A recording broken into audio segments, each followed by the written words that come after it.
Yes, so I want to discuss about the stranger, the strange stranger. Uh, sometimes, somehow in life, we always come across certain persons we do not know of, we do not know about. We can't really say anything about them, and many a times, these persons, if we interact with them positively, the results are always good.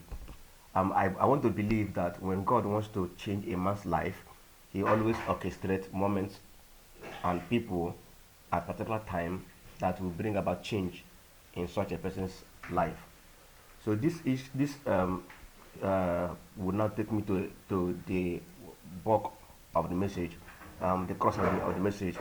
I saw this story in the Bible in the book of John, chapter 4. It is the story of the woman at the well who we would describe as a woman who has been into several relationships, who has been into different issues and didn't know what to make about her life. She has been bastard, she has been battered, she has been ruined by the people she has come in contact with. Little wonder she went to fetch water at the well called Jacob's well at a time when she will not meet anybody at the well. You know that in such cases, there's always a time where people gather to fetch water.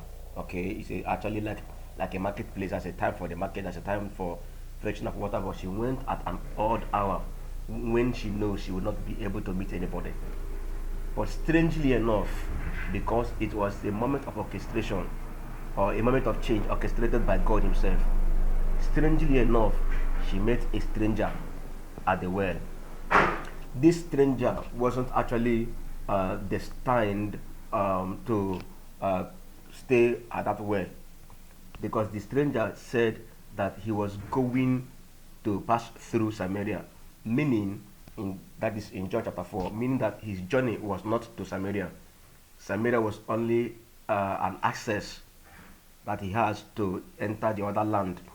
But because there was need for a person to be changed and be transformed, he got to the well, sat at the well, and began to wait. Now, while he was waiting, this woman came, and the discussion started.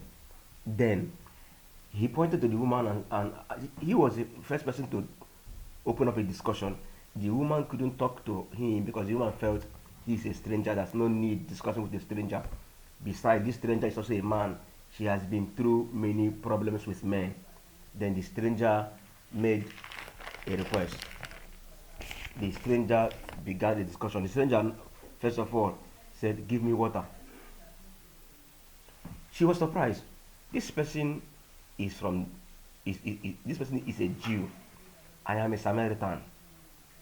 He should have known that there is no dealings, no relationship between the Jews and the Samaritans. There has been intertribal quarrels between Jews and Samaritans. There has been issue of supremacy and inferiority between the Jews and the Samaritans. In fact, the Jews sees the Samaritans as inferior, while the Samaritans sees the Jews as people who are proudful, who refuses to associate with those who are not like them. Okay, he said, "You ought not to ask me for water. Don't you know that I'm a Samaritan and you're a Jew?" In other words, many of us, because of cultural dichotomy, miss out on the things that God has planned for our lives. Because of difference in traditions, in our language, in our tongues, in our styles of behaviors, we in our styles of understandings of life, we miss out on things. He said, "You ought not to ask me for water. You are a Jew, I'm a Samaritan." But that argument for me wasn't necessary. You should have given water, whether he is Samaritan and whether he is Jew and you're Samaritan, is inconsequential. But that's the same thing that we do most times.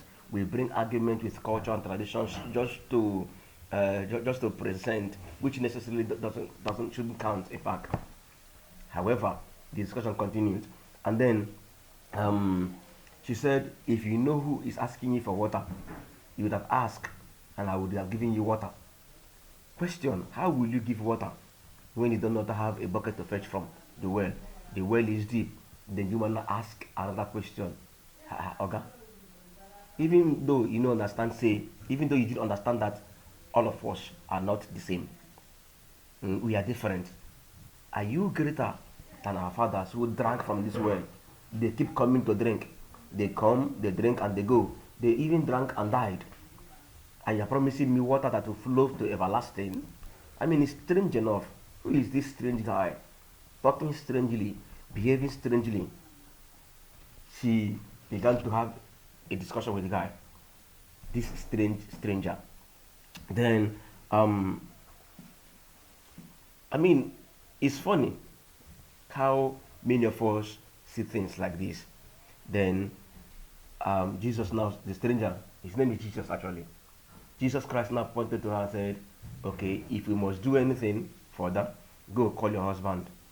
Another problem came up when she now said, no wonder you are really a stranger because you are not from this land. If you are from this land, you would have known that I don't have a husband.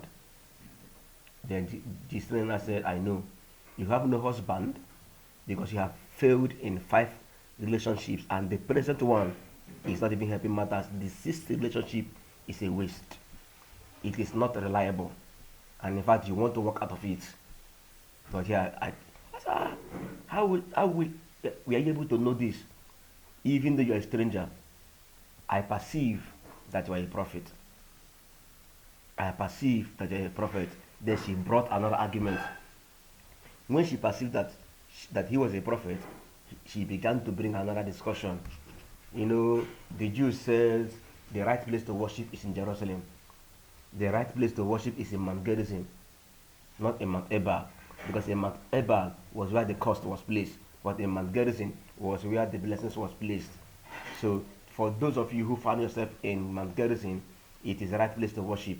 So there's a problem of where to worship. Then the prophet, the strange stranger, pointed something to her and said, listen, let me tell you, worship is not about a place. Worship has nothing to do with events. Worship has nothing to do with people. Worship has everything to do with a person. The true worship must be a spiritual worship. The true worship must be worship made in the spirit to the God who is called the Father of light, the Father of truth, the God of all spirits. Strange stranger. Conversation with a stranger. What's my take on this? My take on this is many of us miss out on opportunities that were orchestrated for our change and transformation. Our breakthroughs were orchestrated even before time, only for us to get to that particular point where the change should take place, and we blow them all. Why? Because of our differences, cultures, traditions, because of our understandings, because of our perceived notion. But this is not actually necessary. The most important thing is knowing who this stranger is, connecting with this stranger, and having a change in our lives. From that day, the first 6 relationships she entered that were a waste turned out that the seventh man is the one that will bring about change. In other words, you might have failed before, but there's still a time for change. Don't allow your traditions to keep you.